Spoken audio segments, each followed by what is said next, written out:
Okay, so after making this video and watching it and everything, I feel the need to make a little disclaimer from the beginning. First of all, I'm sorry if this is dreadfully boring. I am bored right now, made this because um, I think it's interesting. You may find it completely boring. I'm sorry if you do, but it does have a lot of information.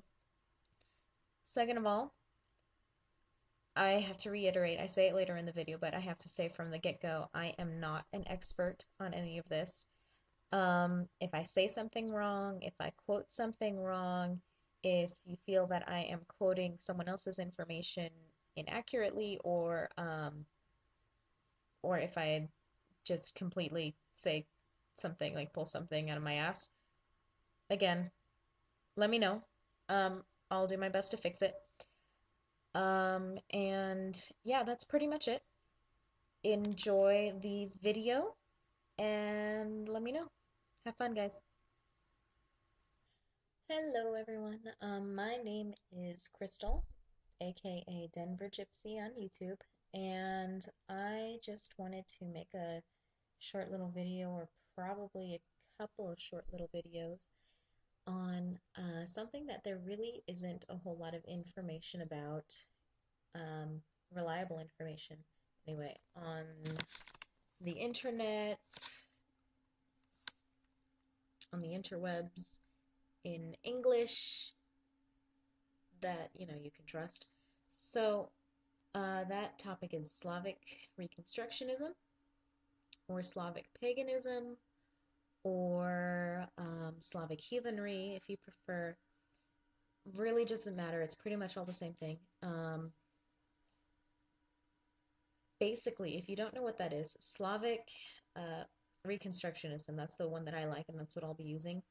Slavic Reconstructionism, to break down the word, a Reconstructionist religion is a religion where you take the ancient gods and goddesses and cultures and folkways and all of that of a certain area, and that may or may not have died out, and bring it back and um, apply it to life today. Like, if this religion hadn't died out, how would it apply to modern life? Um, so Slavic Reconstructionism is that with the Slavic faiths. And Slavic is kind of a interchangeable term. It's not a race. It's more of a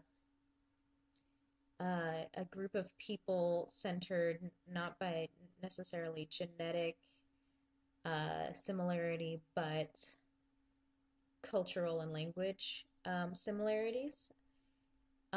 Mostly in Eastern Europe, in Russia, in Poland, the Czech Republic, so Slovakia, the Ukraine, etc., etc., as well as in the more southern areas like the Balkan states and um, yeah, all of that.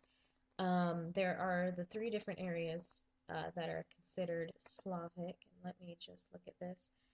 By the way, I am by no means an expert on the subject. I've just been researching this recently, and um, it's it's drawing. I'm drawn towards it. My own family is basically all Czech, so I speak a little bit of the language, trochu, and I don't know, it's fun. Anyway,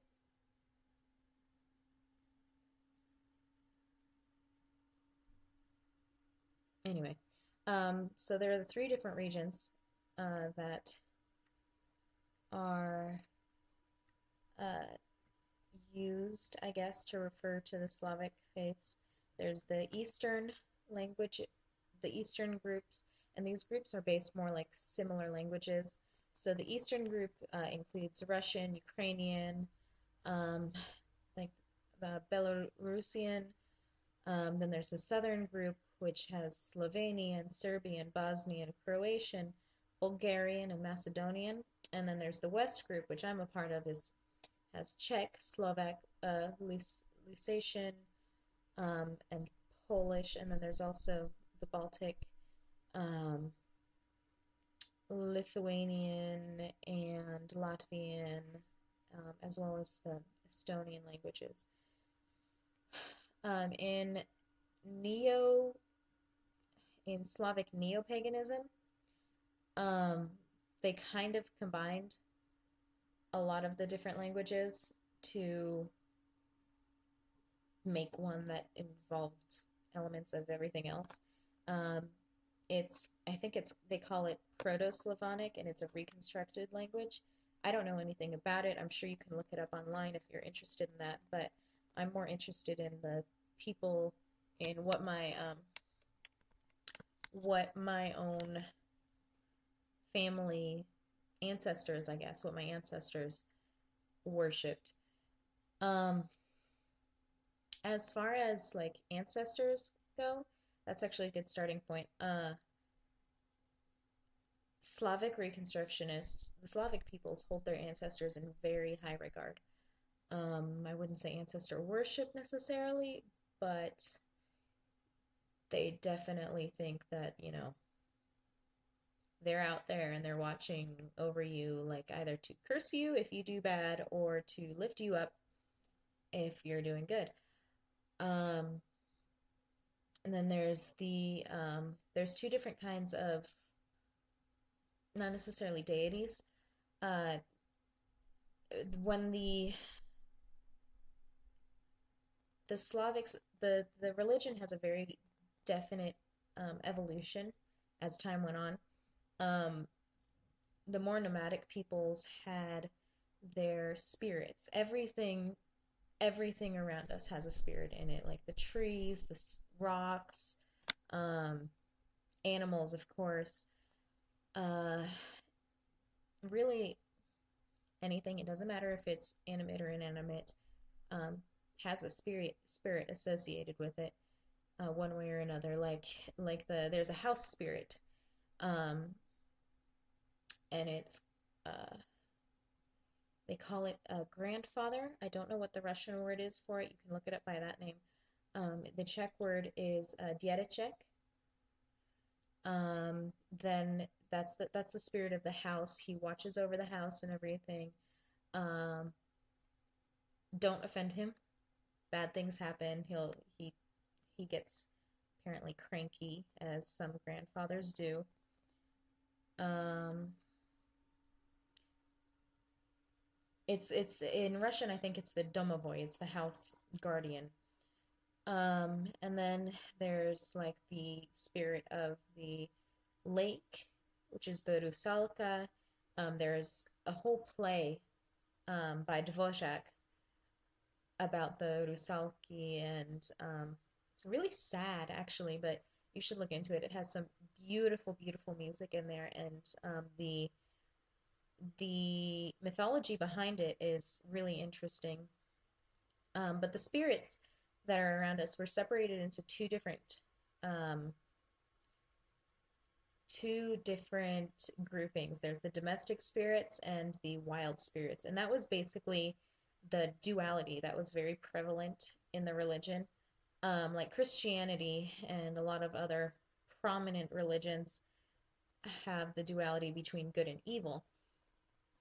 Most a lot of ancient religions don't have that. There was no good, there was no evil. Everything had a little bit of both. So while there is duality in the Slavic Reconstructionism, it isn't that domestic is good and wild is bad. They both have their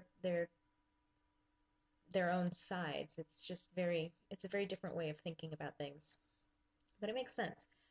Um, so those are the spirits, and I think they're called the Duxi. They're more like the rural people worship them, those in small towns and villages and everything, because that's how they knew the world worked. When people started to go and to develop cities and have big cities and everything, um, they didn't necessarily connect as much with nature. So this idea of the bogi the gods and goddesses came about, and they were actual deities like you would be more familiar with, like Perun is the god of thunder, always worshipped at the top of the hill. Very equivalent, if you're familiar with Norse mythology, very similar to Thor. There was a lot of Norse and Germanic influence to the area because of the proximity and because the Norse were everywhere. Um, and then there's Volos or Veles. He was or is really the god of, one could say, commerce, the trickster kind of god that has a lot of mischief. He likes snakes, god of the underworld, god of cattle. He had a lot of different things associated with him, so I feel like he must have gotten combined with another one, um, because a lot of history that, like, the Slavic peoples had a written language. They did write it down before the Cyrillic, um, before Saint Cyril came along and found their alphabet. There was a definite runic system, different from most of what we see in other runic systems. When um, when Christianity was spread throughout the region, so much was burned, so much was lost, all of that history, all of that writing was destroyed, to the point where there are a lot of scholars nowadays that say that they didn't even have a writing system, which is unfortunate. It's not really true. Um, in addition, when the region was Christianized, it uh, this concept of dual faith came about. People, you know how it goes. People come along and they say, "You must believe in our God and worship His Son, or you will die." The Slavic people are pretty smart. They didn't want to die, um, but they knew that these people had more power, more sophisticated weapons and everything, and there really wasn't a whole lot that they could do to resist them. So they converted on the surface level, but they still continued these folk practices, and they dual faith, or dvoyevierie, sorry, came about because half the time the poor man didn't even know the name of the guy on the cross that he was praying to. I'm quoting something, I don't remember what. Uh, but um, I lost my train of thought. Look at that. The dual faith came about because they were still continuing a lot of those folk practices, but they had to give the appearance of worshiping in these other gods. And over time, if you pretend to do something long enough, you'll end up believing it, even if you're not really truly meaning to. Um, so there's a lot of different things that you'll find in Eastern Europe, different practices like during Christmas holidays or Easter and all of that. And you'll find this worldwide with a lot of different cultures um, that do not seem quite Christian, because they adapted it to their new ways and all of that. So they somehow managed to combine the two faiths. Don't really know how. I'm not too clear about that. But personally, I don't. I'm not Christian in any way, shape, or form. So I don't know. It's interesting. Um, I'm rambling. I'm sorry. I think this is a good as I'm rambling and I'm stammering. This is as good of a stopping point as any. So I'll make another video soon-ish. Let me know what you think, and I'll talk to you soon. Slava.